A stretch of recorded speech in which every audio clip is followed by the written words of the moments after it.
We could all use some encouragement. And I've got some good news for you. Welcome to 5 Minutes with Mark.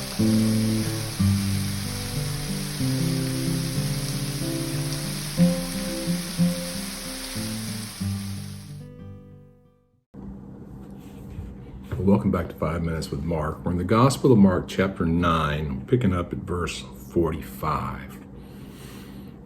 So far, Jesus has said, if you cause one of these little ones to stumble, it'd be better if you had a millstone tied around your neck and be thrown into the sea.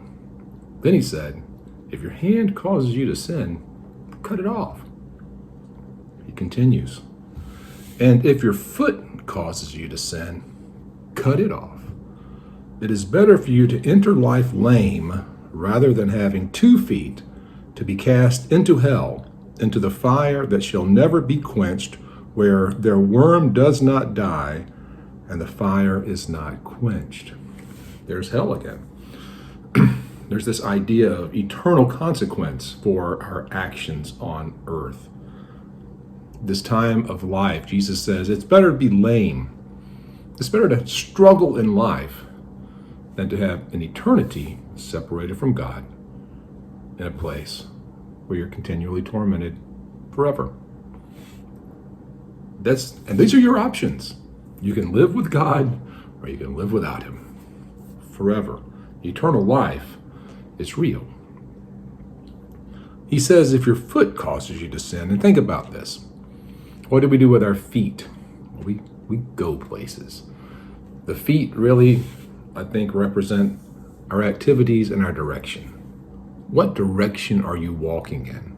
Are you working to walk towards God? Are you climbing up towards God? Or are you walking the easy path away from God that leads to destruction? I mean, Jesus even says in Matthew, look, there's a broad path. It's very easy to walk on. Most people are walking that way, and it leads to destruction. There's a narrow way. It's more difficult to find. But that's the way that leads to God. Where are your feet taking you? What direction are you going in? And the things that you're doing are the indication of the direction you go. So, what are you actually doing with your life? Yes, maybe you go to church on the occasional Sunday. Yes, maybe you have a fish on the back of your car. Maybe you say the right words. Maybe you do the right things in the right company. Is that really what you're doing? Is that really who you are? I think we need to always do a real honest self-assessment. Figure out, do our actions line up with what we claim to be? As followers of Jesus, we should be following Jesus. That is, we should be moving in the direction that He is moving in our lives. We should be walking in the way that He walked, serving others, loving others, giving of ourselves, not grasping at the world, but understanding that our passage through this world is a very temporary thing. We should be living a life that is focused upon the kingdom, focused upon eternity, and helping as much as we can to invite the people around us to enter into the journey with us. We should be walking in ways that are pleasing to God, not in ways that are not. And Jesus says, if you find out that you are walking in ways that are not pleasing to God, if you're walking in the ways of the world, if you're walking in the ways of the flesh, if you're just doing what you want to do, and God forbid you're doing that in the darkness and trying to pretend to be godly in the daytime, cut your foot off.